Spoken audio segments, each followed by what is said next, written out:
The millionaires, who are more than willing to put their hands in their pockets for women and children, would not give me a penny for a refuge for men. And nothing's changed. As you all know, there is no provision, virtually. Every so often somebody seriously tries, there's a couple of beds, and then they go down for that. Or those of you who know Earl Silverman from Canada, he hanged himself in the end because he tried to keep his home open for men and refuge. And he really was naive enough to believe the Canadian government would listen to what he was saying and the numbers of men who asked him for help. And in the end, he took his own life out of a sense of absolute despair. And at the moment, is this a perilous time for people like me who have sons, grandsons, and great-grandsons? What kind of a world am I, at 79, going to leave my children and all of my children, or any of you? They're perilous times for men and boys. And there's the frightening part of it is, anywhere you look, it's perilous. It's perilous in education. I was teaching children to read, and I chose to have boys because boys find it harder. And all I can say, I stuck the year because I had 3 boys, but it was child abuse towards the boys. Mostly they were screamed at, and again there were no men around. These were mostly teachers, desperate, trying to do their best. And what people don't seem to realize, and all of us know, that when boys get into 9, 10, 11, they need male authority figures. They do not react to women's authority because quite naturally and biologically, they're pulling away from that feminine influence and turning outwards to find their own masculine identities, the other that they need. So I left that. And then recently, from all the different kinds of abuses that have plagued my life and killed so many men, is really false allegations, which is exactly the situation that killed Carl Sargent. And the fact that he can be sacked, he's lost the whole of his life's work.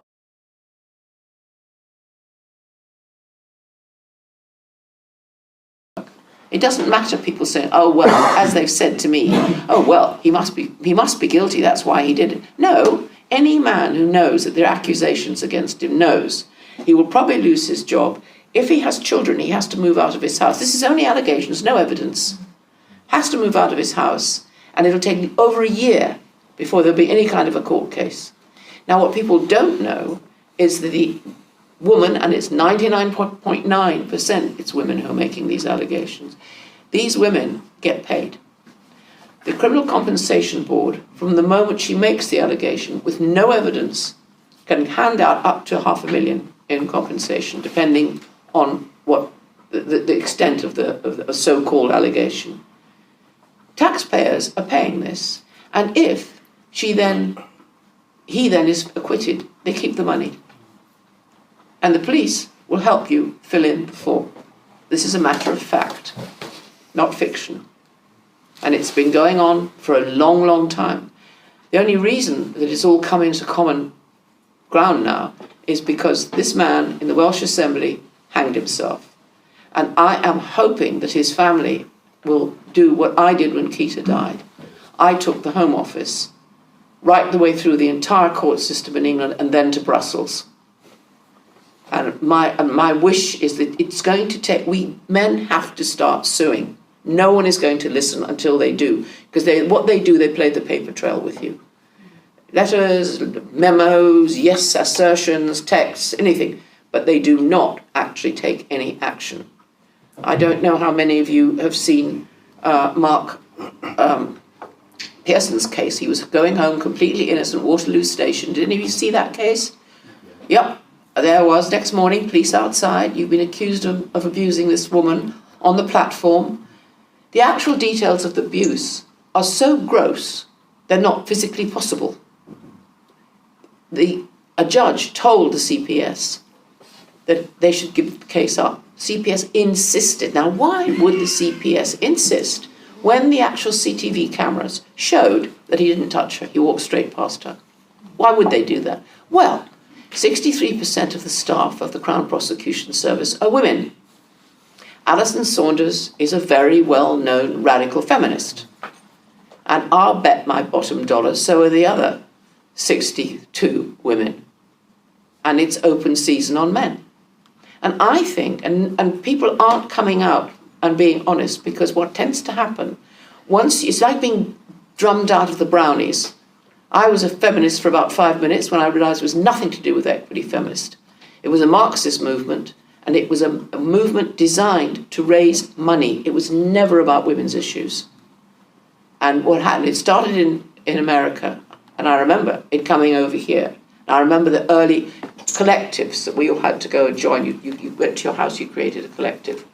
And then we were all told that our problem was our husbands. It was just good old-fashioned communist brainwashing, actually, which I knew a lot about because my parents had been captured by communists. We didn't see them for 3 years. Now what's happened, it's huge. It's $1 billion industry. 300 million a year goes to refuge and women's aid. And women's aid, Welsh Women's Aid, are one of the most vociferous groups, anti-men, violently anti-men, and will actually act against all fathers' interests. And the problem is the judiciary has been usurped by feminist training methods, because feminists do all the training right the way through almost everything in this country that happens. And for those of you who have ever had to come across the Duluth model, that is one of the most dangerous things that you can be forced to do by Kafka's social workers and a judge. And if you are forced onto one of their programs, one of the first things you have to do is to apologize for your male privileges. How can the government fund such an openly obvious political ideology? We have to get, we get spent on details because the stories that are happening are so horrifying. But we do have to get to the nub of the problem. I've always called it the evil empire. And until we actually start dismantling the funding, we're never going to get anywhere because it's self-perpetuating. And tonight, and everywhere, hopefully, we are discussing the fact that men are dying, and they're dying from this condition. And the condition they're dying from is being hated, being discriminated against. In a sense, if you look at the figures of men who lose their homes, their families, their children, and most of them, 90% of those homeless men are there as a result of domestic violence. They've been kicked out, they've been lost. And those are the ones that have survived just. If we look at that, I think it's a form of genocide.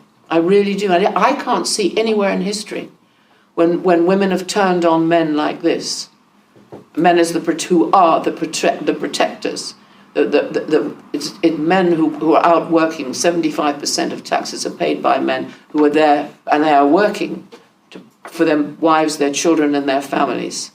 And I just think the time has come to get down to brass tacks and no longer be afraid. Of course you're afraid. I had all my books that I've ever written pulped, and I lost my income. I'm on income support and I live in one room. It doesn't matter. The only thing I own in life is a very old car. But you have to, at some point, stand up and be counted.